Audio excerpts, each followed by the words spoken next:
Bienvenue au Japon, berceau du judo. C'est le premier jour du Park 24 Group Grand Chelem de Tokyo 2025 au gymnase métropolitain de Tokyo. Avec 6 champions du monde en titre aujourd'hui, la scène était prête pour une journée d'action incroyable. En moins de 48 kilos, Sachio Yoshino affrontait Wakana Koga dans la première finale 100% japonaise. Un yuko suivi d'une immobilisation a offert à Koga la première médaille d'or du tournoi pour le Japon. Elle a reçu sa médaille des mains du vice-président de la FIJ, M. Obaïd Alanzi. La finale des moins de 90 kilos a vu le héros local et champion du monde en titre, Sanshiro Murao, remporter la médaille d'or face à son coéquipier Goki Tashima. Murao y est allé à fond, marquant ippon pour s'emparer de l'or. Il a reçu sa médaille des mains du vice-président de la FIJ, le docteur Laszlo Toth. En moins de 52 kilos, Uta Abe a livré un combat serré contre sa coéquipière Nanako Tsubon. Un yuko a permis à Abe de décrocher la victoire.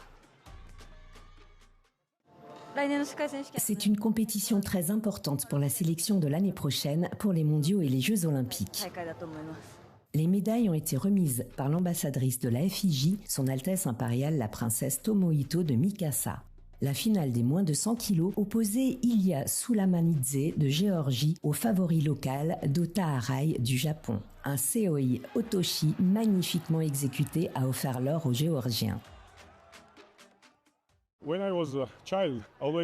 Quand j'étais enfant, je regardais le Grand Chelem de Tokyo et je voulais toujours le gagner. Je suis tellement heureux, c'est le Grand Chelem le plus difficile et je suis heureux pour la médaille d'or. Les médailles ont été remises par le ministre géorgien des Sports, M. Shalva Gogoladze.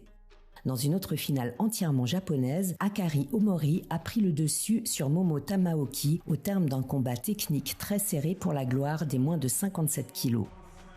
Elle a reçu la médaille d'or des mains du membre du comité exécutif de la FIJ et président du Kodokan, M. Haruki Uemura. En moins de 100 kilos, Valérie Andovitsky a réalisé un incroyable mouvement dans les toutes dernières secondes contre le favori local Yuga Ota, s'emparant d'une victoire spectaculaire. Il a reçu sa médaille des mains du trésorier général de la FIJ, M. Nasser Al-Tamimi.